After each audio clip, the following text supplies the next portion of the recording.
Yahweh, soberano Pai Celestial. No poder do nome do nosso Senhor Cristo Jesus, nos abençoa e nos guarda, nos ilumina e nos guia por um bom caminho. Aleluia, amém. Estudo Bíblico, 2 Coríntios 8 verso 1. Nova tradução na linguagem de hoje 2000.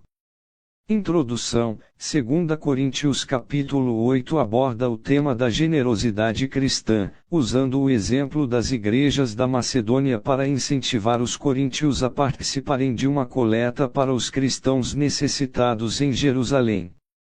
O versículo 1 serve como uma introdução ao exemplo inspirador que Paulo apresentará ao longo do capítulo. Ele estabelece o ponto central: a ação das igrejas macedônias é um produto da graça de Deus atuando nelas, e não apenas um ato de benevolência humana. Paulo usa esse exemplo para motivar os coríntios à ação, demonstrando que a generosidade é uma resposta natural à graça divina. Contexto histórico: o capítulo 8, em conjunto com o capítulo 9, detalha a coleta que Paulo estava organizando para auxiliar os cristãos pobres em Jerusalém. Essa coleta tinha um significado profundo. Era uma demonstração de solidariedade entre as igrejas gentias e a igreja-mãe em Jerusalém, buscando promover a unidade e a reconciliação em um tempo de tensão entre judeus e gentios.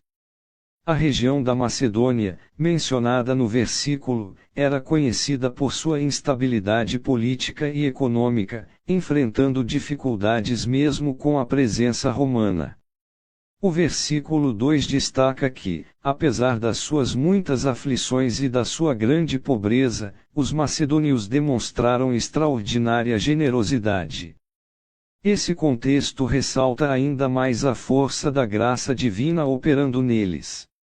A própria viagem de Tito, mencionada ao longo do capítulo, era um empreendimento complexo e delicado, visando garantir que a coleta fosse conduzida com honestidade e transparência, 2 Coríntios 8 versos 20 ao 21. Interpretação, 2 Coríntios 8:1, à luz da teologia protestante trinitária, enfatiza a iniciativa divina na generosidade cristã. Paulo não começa com uma exortação ao dever, mas com o reconhecimento da obra da graça de Deus.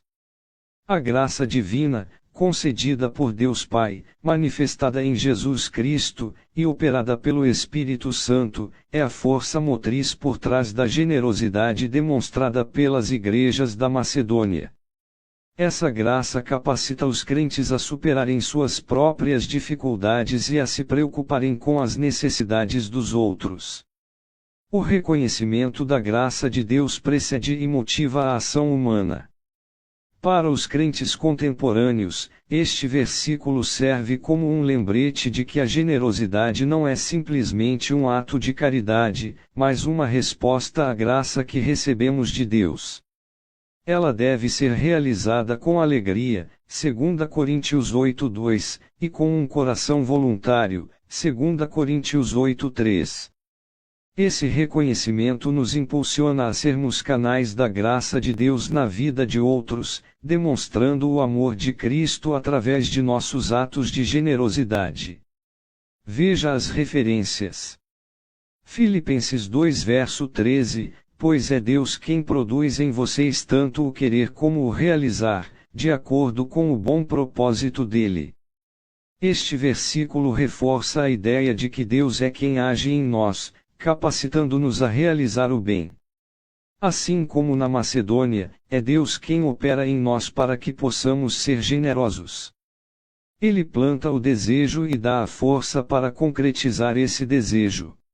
Efésios 2 versos 8 ao 9, porque pela graça sois salvos, mediante a fé, e isto não vem de vós, é dom de Deus, não de obras, para que ninguém se glorie. A graça de Deus é o fundamento da nossa salvação, um dom gratuito. Essa mesma graça que nos salva também nos capacita a viver uma vida de generosidade. A generosidade não é uma obra para nos salvar, mas um fruto da salvação, uma evidência da transformação que a graça opera em nós. A compreensão da amplitude da graça nos leva a uma resposta de amor e generosidade para com os outros.